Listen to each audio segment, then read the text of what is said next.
Hola, mi nombre es Chaim Weisbrot y este es el canal Creyente Racional. En esta oportunidad me gustaría presentarles en forma resumida las tres posiciones sobre la naturaleza última del mundo: el idealismo, el materialismo y el dualismo. En términos generales, probablemente es posible englobar en estas tres visiones la gran mayoría de las posiciones filosóficas y científicas respecto de cuál es la base primera, la unidad más básica de la realidad. Es decir, desde qué sustancia o sustancias surge toda la realidad. Al igual que como dijimos en el video de las 5 grandes corrientes filosóficas respecto de la existencia de Dios, por supuesto, al categorizarlas en solo 3, estaremos haciendo probablemente grandes generalizaciones, lo que permite por un lado simplificar las ideas y abarcar mucho, pero a costa de perder lo específico, los detalles. Cada corriente debe entenderse en verdad como una familia de doctrinas distintas. Además, cada una tiene límites porosos y en disputa, por lo que no hay consensos absolutos al respecto de cada una de ellas. Sin embargo, aún así les cuento que, con el tiempo, tener claras estas 3 categorías me ha resultado muy útil para poder orientarme en las implicancias que las distintas visiones sobre la naturaleza última de la realidad, es decir, sobre cuál es la sustancia o sustancias básicas, elementales, que la constituye, tienen respecto a la creencia en Dios. Estas 3 corrientes pueden dividirse según el número de sustancias o entidades que reconocen como la constitución última de la realidad. Ya el filósofo alemán del siglo XVIII, Christian Wolff, comenzó con esta categorización. Por un lado, tenemos los partidarios que la sustancia básica es una sola, y a esas corrientes se les llama teorías monistas, de la palabra mono, que significa uno o único. Por el otro lado, están las corrientes que piensan que son 2 las sustancias constituyentes de la realidad, por lo que son llamadas teorías dualistas. Dentro de los monistas podemos distinguir entre idealistas y materialistas. Wolff identificó a los idealistas diciendo que conceden solo los espíritus o bien aquellas cosas que no son materia, mientras que los materialistas no aceptan nada en filosofía más que lo corpóreo y toman los espíritus y las almas como una fuerza corpórea. Dentro de las teorías dualistas, por el contrario, Wolff dijo que están preparados para aceptar tanto los cuerpos como los espíritus como cosas reales y mutuamente independientes. Veamos ahora cada una de estas tendencias un poco más en detalle.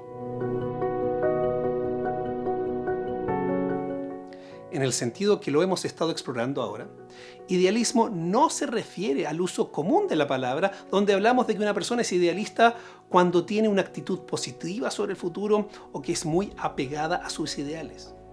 Aquí vemos el término más bien en el sentido metafísico, donde buscamos la sustancia constituyente de la realidad, es decir, aquello que existe por sí mismo, sin necesidad de otra cosa, es decir, aquello que es autosubsistente.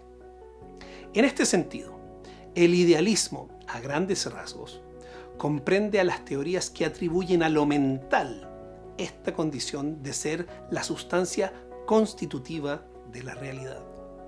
Al ser monista, es decir, al buscar una sola sustancia básica para la realidad, el idealista niega la realidad de la materia independiente de la mente.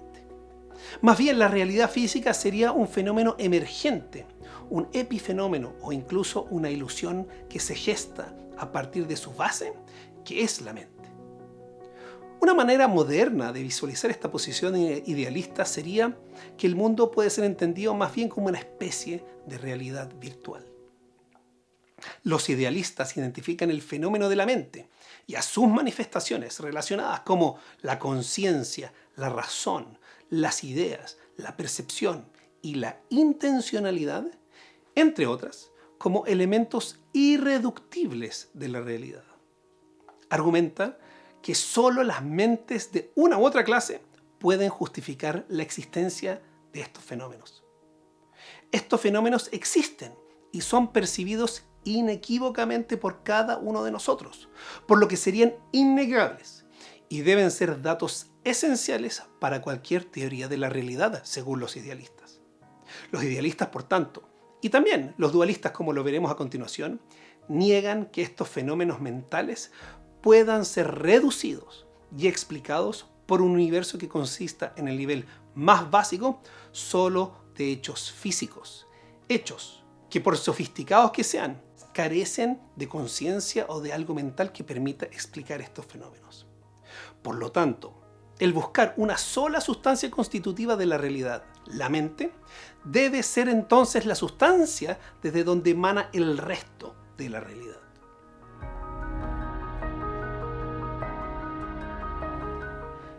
Si bien el dualismo hace su aparición temprano en la historia de la humanidad, tuvo un fuerte resurgimiento con Descartes, quien es considerado como uno de los padres de la filosofía moderna.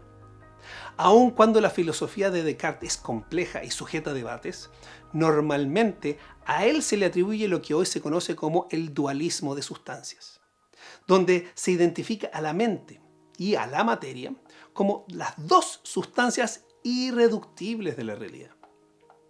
La posición dualista generalmente parte de la apreciación que los seres humanos tienen propiedades físicas y mentales. La gente, por un lado, tiene el tipo de propiedades atribuidas a las ciencias físicas. Estas propiedades físicas incluyen tamaño, peso, forma, color, movimiento, espacio, tiempo. Por el otro lado, también vemos que tienen propiedades mentales ya mencionadas, que no pueden ser atribuibles a objetos físicos típicos. Las propiedades físicas son igualmente observables por cualquier persona, por lo que les daría un carácter objetivo. No ocurre lo mismo con las propiedades mentales. Terceros pueden identificar que alguien siente dolor por su comportamiento o porque lo dice, pero solo él puede sentirlo directamente.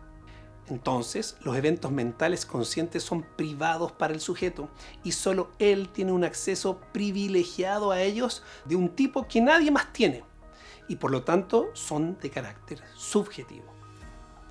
El dualismo es la teoría de que lo mental y lo físico, o mente y cuerpo, o mente y cerebro, o mente y materia, son dos clases de cosas radicalmente distintas. Debido a que el sentido común nos dice que hay cuerpos físicos, el dualismo tiende a partir de la suposición de que existe una realidad del mundo físico y luego a considerar los argumentos de por qué la mente no puede ser tratada simplemente como una parte más de ese mundo físico. Por lo tanto, lo físico y lo mental, según los dualistas, deben ser entendidas como sustancias basales e irreductibles de la realidad.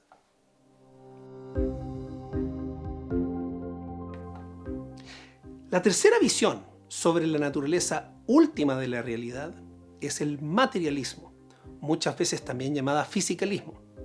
Si bien es cierto que hay quienes hacen distinciones entre estos dos términos, en el uso más frecuente se usan en forma indistinguible.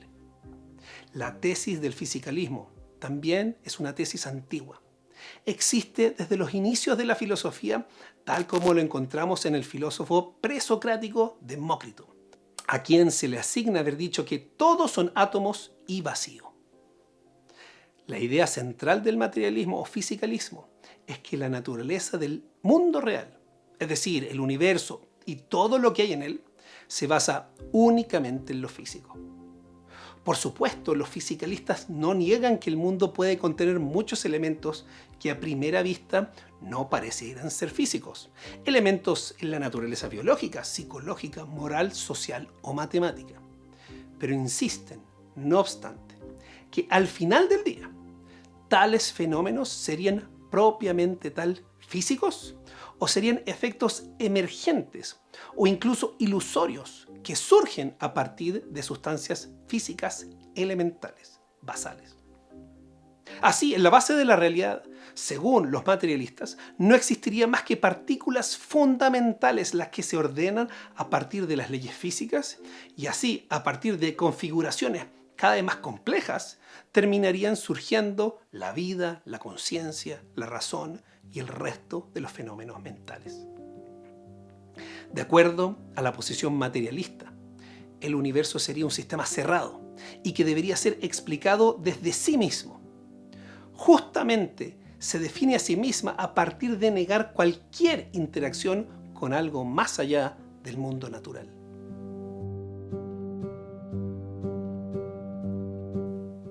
El debate sobre cuál de estas posiciones sería la correcta se ha desarrollado a lo largo de toda la historia y hoy sigue candente.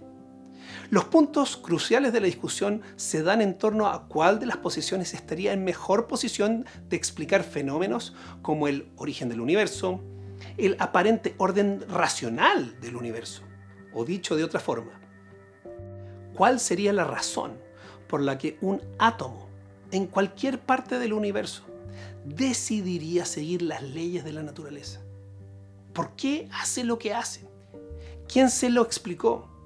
¿Cómo se explicaría que partículas elementales, desprovistas de inteligencia e intencionalidad, sean capaces de producir la conciencia, la racionalidad y las valoraciones morales?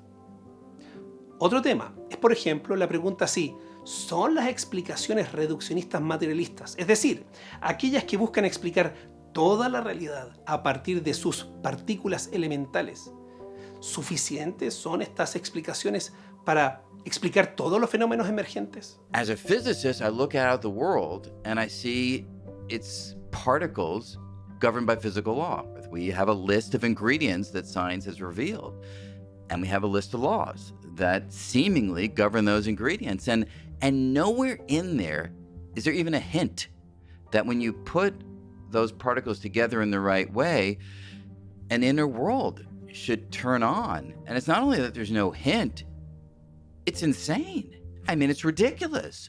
How could it be that a thoughtless, passionless, emotionless particle, when grouped together with compatriots, somehow can yield something so deeply foreign to the nature of the ingredients themselves? Estos y otros temas son los que siguen y al parecer seguirán siendo el gran debate entre estas tres posiciones o visiones del mundo.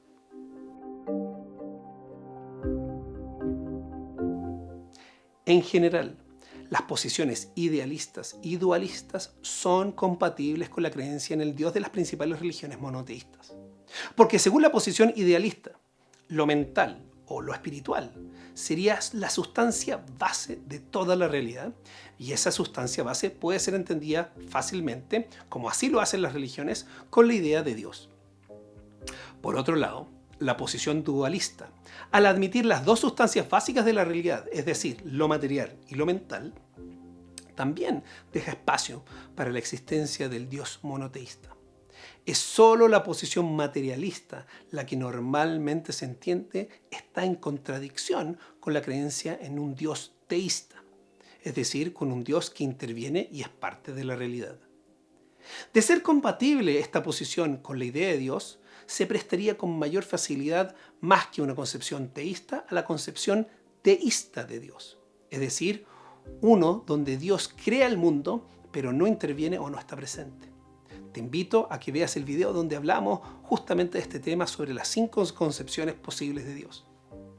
Yo, en lo personal, al ser teísta, claramente considero que la posición del materialismo se enfrenta a problemas muy significativos, por lo que, en lo personal, la descarto como una posición sostenible. Algo que espero poder seguir explicando en los próximos videos. Ojalá te haya parecido interesante la discusión, déjame tus comentarios y no dejes de suscribirte al canal. Nos vemos en el próximo video.